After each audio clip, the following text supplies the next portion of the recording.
name is Lorraine Garvey of District 32, and I'm having another conversation with Peter Trenaman of Groupsupport today. How are you, Peter? I'm very well, Lorraine, and yourself? We're wearing smiles very well, as we do. So look, I've asked you to have a conversation with me today around managed services, more for my own benefit than anybody else's, but I reckon if I've got these questions, then so does everybody else.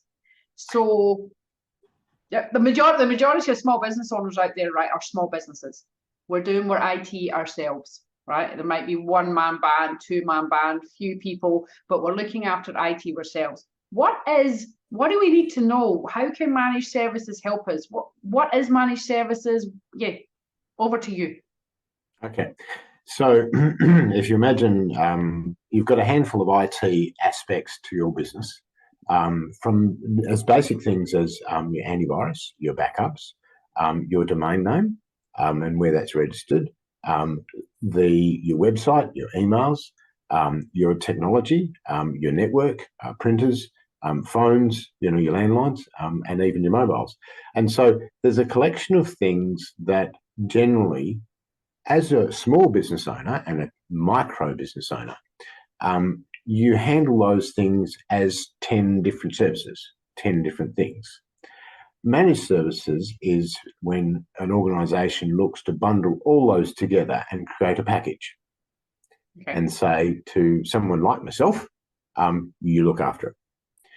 It also includes other things, support, training, responsiveness, on-site presence, maintenance and management of your IT assets, for instance, blowing dust out of your PCs as summer approaches, which is about now.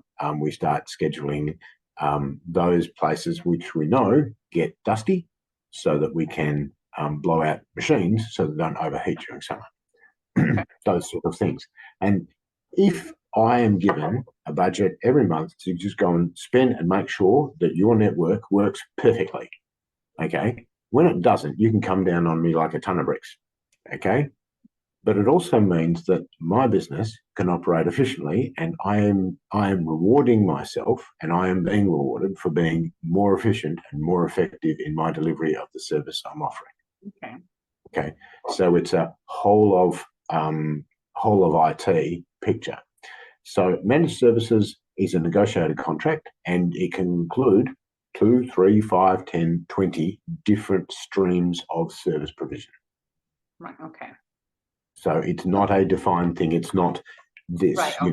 That is, I can't say, what it is. Right, okay. I'm saying it's a collection, and it's the collection, which is the box, which is packaged on a fixed price monthly package.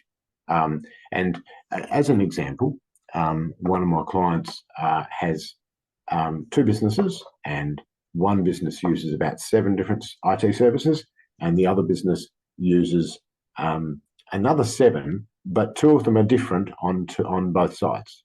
So overall, they've got 9 services, 5 of which are shared. Right. Okay. They're putting all of those services into a managed service package, and we're going to charge them one monthly fee, which is the same fee for 12 months. And they'll get all their support, all their printer, telephone, all their IT. They'll get a replacement program for the PCs and laptops. They'll get a new mobile phone every 2 years. They'll get their landlines looked after. They'll get backups, monitored antivirus, cybersecurity training. Their domains and websites will be managed and maintained, backed up, and secured, and their emails will be looked after and secured as well.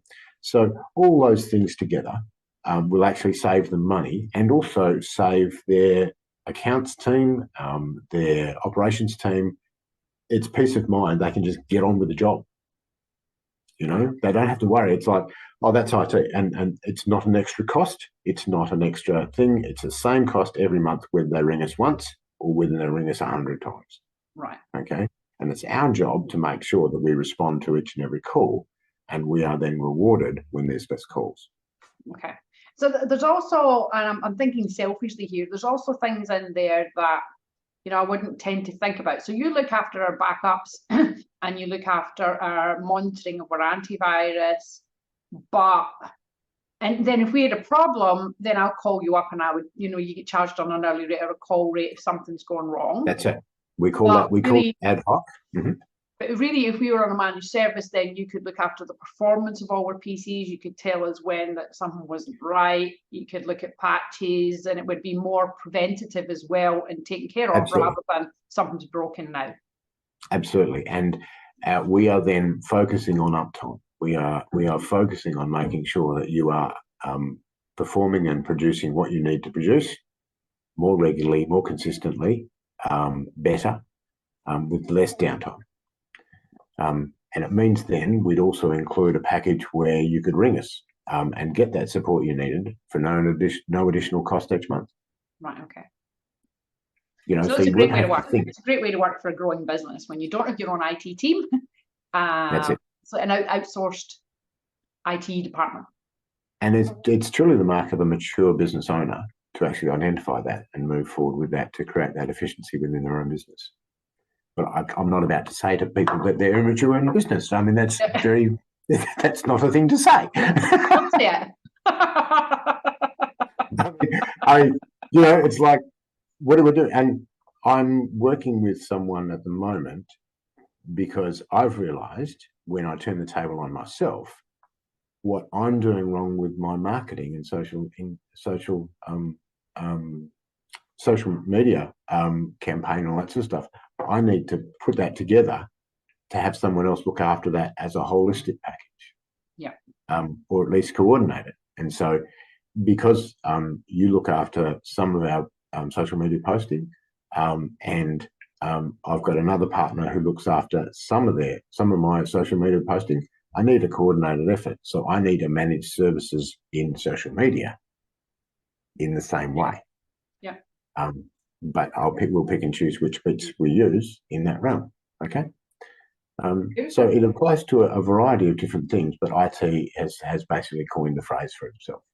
And can I just ask you one more question before we wrap up here? Do you think it's becoming more and more popular? Do you think people, because typically in an older corporate style culture, you would wait until you had X amount of staff or X amount of PCs, and then you would think about bringing in your in-house IT person. Do you think that's becoming, is that changed? Do you think people are moving to outsourced irrespective of what size, or is that landscape changing? I think what people are saying is we're getting more VAs and more people who are offboarding some of their roles and some of their tasks to overseas and to third-party contractors and like that. And so there's it's a devolution, so that once you get about 10 staff, then it's a natural go-to to get the efficiency. But below that, we're seeing less people actually engage with that process because they can't see the efficiencies and they can't see the benefits of it, even though for a start, and I'll speak to you about this with our case study video that's coming up, about what the benefits we can provide when we're given scope to be able to do those things. Okay, beautiful. Peter, thank you very much for sharing with us about managed services. It's another core component of any growing business, and thank you very much for letting us get a little bit more information on that and painting the picture better for me. Peter Trenaman, Group Support, thank you very much. Thanks for the opportunity. Bye.